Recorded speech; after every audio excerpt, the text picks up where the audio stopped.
சர்வதேச அளவில் எல்பிஜி விலை கணிசமாக உயர்ந்த போதிலும் இந்திய குடும்பங்களுக்கு சமையல் எரிவாயு தொடர்ந்து மிக குறைந்த விலையிலேயே கிடைப்பதாக மத்திய அரசு தெரிவித்துள்ளது.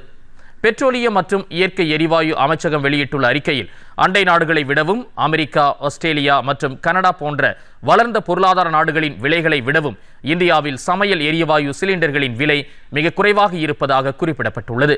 பிரதமரின் உஜ்வாலா யோஜனா திட்டத்தின் கீழ் பயன்பெறுபவர்கள் ஆண்டுக்கு முதல் 4 முறை சிலிண்டரை நிரப்பும் போது 300 ரூபாய் நேரடி மானியத்தை பெறுவதால் 14.2 கிலோ எடை உள்ள சிலிண்டருக்கு 642 ரூபாயே செலுத்துகிறார்கள் என்றும், அதே சமயம் தில்லியில் பொது நுகர்வோருக்கான சில்லறை விலை 942 ரூபாயாக உள்ளது என்றும் பெட்ரோலிய அமைச்சகம் கூறியுள்ளது.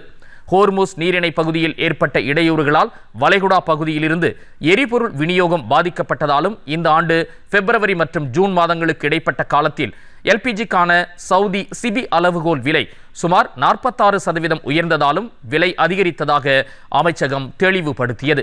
இதனால் 14.2 கிலோ சிலிண்டரை விநியோகிப்பதற்கான செலவு 1600 ரூபாய்க்கும் அதிகமாக உயர்ந்ததாகவும், நிலையற்ற உலகளாவிய எரிசக்தி சந்தையின் தாக்கத்தில் இருந்து நுகர்வோரை பாதுகாப்பதற்காக விலை உயர்வின் பெரும்பகுதியை அரசே ஏற்றுக்கொண்டதாகவும் பெட்ரோலிய அமைச்சகம் தெளிவுபடுத்தியுள்ளது.